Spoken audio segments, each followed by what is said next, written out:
Hello, everybody. My name's Robin O'Neill. This is me reading stuff. A very loosey-goosey podcast with no rhyme or reason, no rules, no commercials. I do what I want when I want to. And you love it and you hate it at the same time. And I love that about you. Feel all you need to feel. That's what I'm here for. I'm also a homicide detective, I forgot to mention. So if you need any help on a homicide front, just call up my assistant, David from Hawaii. All right. Listen, everybody. I'm a mess. What am I? My legs are shaking. I notice my feet are twitching or whatever that's called when you're just like, I just cannot catch up with myself. I am behind on everything. I am about to go out of town again and start traveling with my book and for various other reasons. So that makes me a little nervous just because I have so much to do here back home. And now I also have to go out of town a lot. But that's okay. These are all good things. I'm trying to appreciate life anyway. It's just that I haven't really gotten to work that much make drawings like I do. And that makes me feel very sad. I've done it a little bit today, and I'm going to do it as soon as I'm done talking to you. But yeah, I just noticed I'm like mispronouncing words.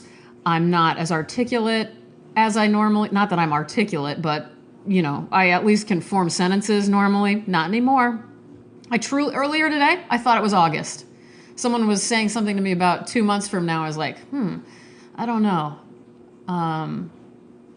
That's getting a little too close to Halloween or something like that. I don't remember how it went, but I thought it was August in my head, not January. Yeah, I mean, I've been here before. I've lost my words before.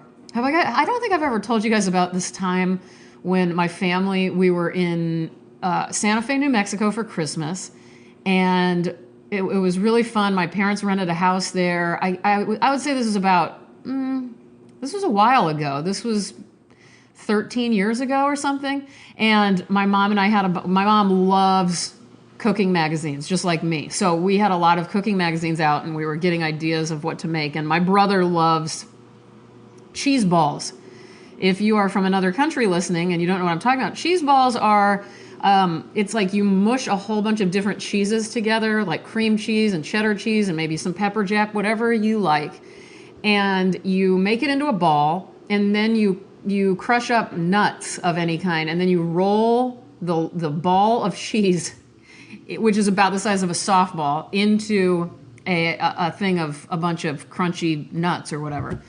Well, anyway, my brother loves cheese balls, so we were planning on making him a cheese ball. And in one of the little magazines I happened to bring, I was all excited. We were in the kitchen looking at him. I go, "Ooh, Mom, here's the perfect one for Casey. It's a pina cone cheese ball."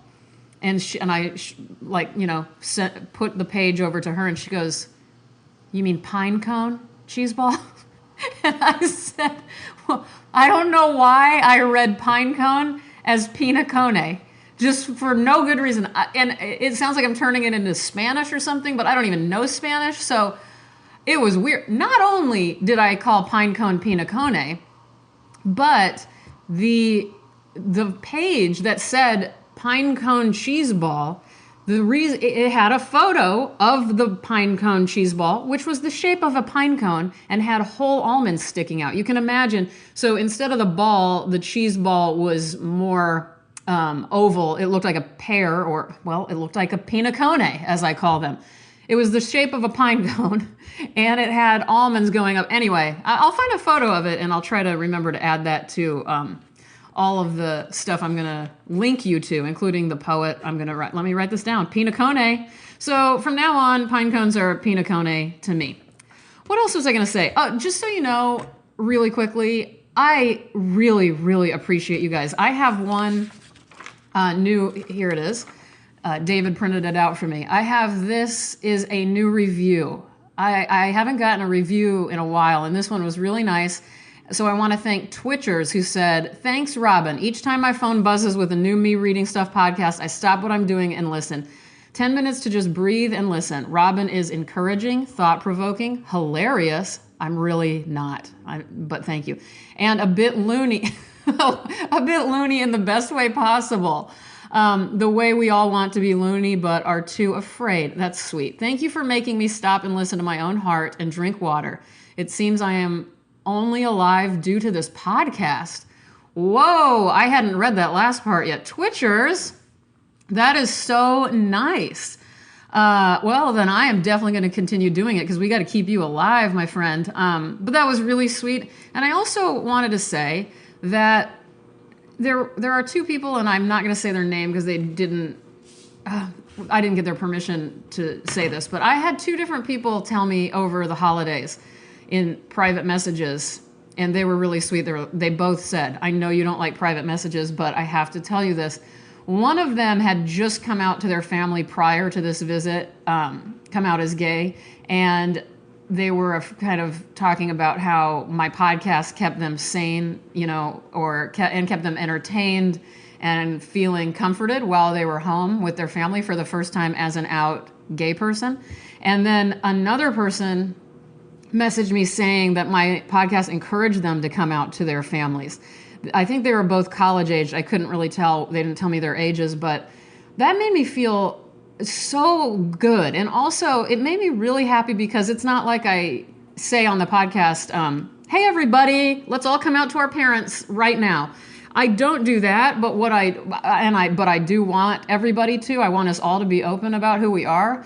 And I've gotten a great deal of freedom from that in my life, but I just know that what these two people said to me was about how I just encourage people to trust that they're doing the right thing in their lives and to believe in themselves and to not let other people's opinions get in the way too much. And so remember, like I always say, it's none of our business what other people think about us. It just really isn't, whether it's good or bad. We have to just keep doing our thing anyway. Anyway, I'm getting off on a sermon or something, but I was really touched by that, and I'm not trying to brag.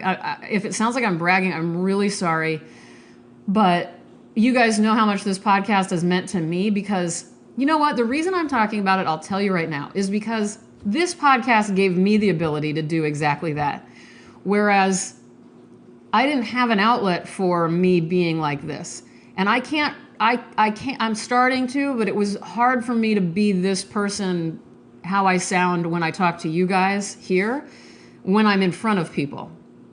Because I get wrapped up in my self-consciousness and my insecurities about how I look and my need to please others and my need to make sure that others are happy, and it doesn't matter what I am because I just want to make sure I'm being nice enough to this person in front of me. But here on the podcast, I just let loose and it feels so good. And only recently I realized that what it's been is a training period for me because I've noticed on this book tour in the fall, and I'm about to start up again next week, I am able to really be myself and not worry about it anymore. I'm really tired of worrying about it. And I know I'm talking to a lot of younger people. When you're younger, it just takes some time, but I am now an old lady and I'm so glad. And I wish some people are just like this. Some of my favorite people tell me they really don't give a shit what people think about them. If you're built like that, you are so fortunate. And I just wish I could have been, but I wasn't. I am super sensitive to what other people think. But again, night and day. I would say I used to be 1,000% concerned about what others thought, and now I am down to, out of 100, okay, let's be serious, 100% concerned. I am now down to like a 12%, as long as I'm being good to others, which I deeply care about. Okay, this podcast is getting long. I'm so sorry these aren't 10 minutes anymore. I'm going to be reading you today Martha Ronk, R-O-N-K. This is from her book, Displeasures of the Table, Memoir as Caricature. This is from Green Integer Press, who you know I love. I've read before. I think Cole Swinson I've read. I have a few other of these books. There is a dedication in the front of this book that says, "For my sisters who remember everything differently." Isn't that that's a beautiful, what are they called? I just said the word. See what I mean? Pinacone. That's a beautiful pinacone. So Martha Ronk lives here in Los Angeles, teaches at Occidental College. She was born in 1940. She's American. She grew up in Ohio. You know what? I don't know much about Martha Ronk, so I apologize to you and to Martha. Look, you know what? She has a sense of humor from what I've read of hers. I know she does. So let's just make up a few things for her bio. I think she'd be cool with that. Not only is Martha Ronk a professor here in Los Angeles and a poet and a writer, she's also the world's leading expert on buttons, the history of buttons. And also, Ronk in 1987 saved a woman who was being attacked by a wild boar in Siberia. Ronk was visiting Siberia because she was researching the winds that come off of the Arctic Ocean. And she saved the woman from a wild bear. So that's Martha Ronk. And let's start with my favorite piece from this book. This whole book is structured, each page, each poem / prose poem / essay is titled, here's a few, I'm just going to read some. Goose liver pate, peanut butter sandwiches, bread for dessert, corn, Brussels sprouts, milk toast, balsamic vinegar, lima beans, Christmas cookies, pasta, lobster. You get it. So this one is called baked potato. The best meals I've ever had have been in the face of actual hunger. I like best to come in from the cold or wet and eat a baked potato. I like it, a single mound on a plate, brown and wrinkled. I like the smell of it, the difference between the texture of the pulp and the texture of the slightly gritty taste of the skin, and butter and salt. Some Indian cultures are suspicious of salt because it is eating earth. I like that no one has done anything to it. It remains boggling to me how much revision is necessary. Not to everyone. One writer I know says she never does. But whatever I write that I like comes with doing it over again. All the first things are lumpish. I saw a poem once that seemed to me to have been mostly white space. Some poets are rhapsodic about the white space, and some few nouns. Rock, cloud, tree. Not the Carson McCullers story about the old man at the bar telling the boy that love fails because men start at the wrong end, at the climax, and fall in love with women. The old man reached over and grasped the boy by the collar of his leather jacket. He gave him a gentle little shake, and his green eyes gazed down unblinking and grave. Son, do you know how love should be begun? The boy sat small and listened and still. Slowly he shook his head. The old man leaned closer and whispered, a tree, a rock, a cloud. Now, obviously, I'm going to love that because I love that short story by Carson McCullers. It is called A Tree, a Rock, a Cloud. If any of you have, and I haven't read it on here, even though I list it as one of my top favorite short stories because of that. And it kind of sucks because, hey, Martha Ronk, I love you and your Siberian escapades, but she just kind of gave away the ending. But I'm going to put a link in the description of the podcast where you can buy Martha's book and where you can read A Tree, a Rock, a Cloud. I'll also put a link to a baked potato recipe that I like. I'm just kidding. You don't need a recipe for a baked potato, by the way. I was going to read you one called Frozen Hot Dogs, but we're getting a little too long. I'll be back with Martha Ronk because this book I'm really enjoying. And by the way, I got it at my favorite bookstore on the planet, Malvern Books in Austin, Texas, also with a superstar cast of characters who run that bookstore, one of which being friend of the show and one of my inspirations and closest friends, Stephanie Gehring. I will put a link to where you can find her work as well. Let me think. How am I going to close this one out? Well, before I do close it out, I just want to announce, everybody, where are my dates? I don't know where they are, but I will be coming to New York very soon, and I wanted to invite everybody. So on Tuesday, January 9th, I believe it is, from 6:30 to 8 o'clock at the School of Visual Arts in New York City, SVA, I will be giving a lecture and also screening my short animated film that I did with director Owen Kidney as a result of my experience with Werner Herzog at Rogue Film School, and that is called We the Masses. I'll put a link so you can see the trailer of the film, and I will be actually screening that at SVA that day. So please come out for that. I'm really excited to show it to New York because I don't believe I've ever shown it in the city. Maybe once. It was at the Brooklyn Film Festival. Number two, or further on in the week, Saturday, the 13th of January, I can't believe I'm about to say this. Not only do I have a book signing from 4 to 6 that day at Susan Inglet Gallery, my gallery, where I have a show up with my favorite self-taught artist, Joseph Yoakum. Well, one of my favorite self-taught artists. It's just a 2-person show, him and me. It's been up, and this will be the closing week of it.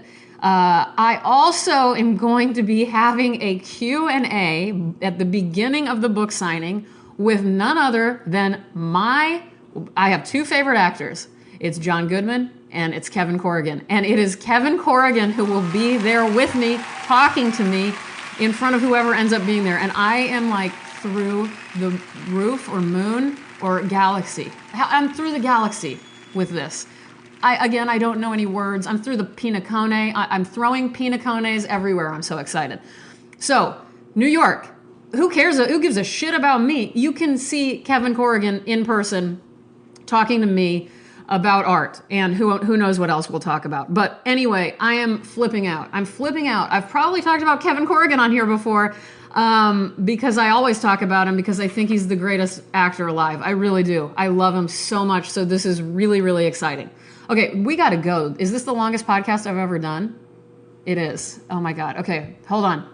All right, I'm kicking you out of here, you guys. You got to get out of here, and I got to get to work. So, number 1, make a sandwich, put everything you like on it. Give yourself that today. Number 2, bury something you don't need anymore in the ground. I did that recently. I went on a walk to the park, and I buried something I didn't need anymore. Just a little something. I'm not going to tell you what it is. I put it inside the ground, and I loved the act of that. Number 3, close your eyes. I really don't know why I said that, but it seems like a good thing to do. Number 4, write a paragraph about your favorite food and send it to me and David it's me reading stuff at iCloud.com. Or if you want to post it online and tag me, I'm at ROBYN_ONEIL on Twitter and Instagram. Number 5, and most importantly, be gentle with yourselves. We shall find peace. We shall hear angels. We shall see the sky sparkling with diamonds. I love you all, and good night.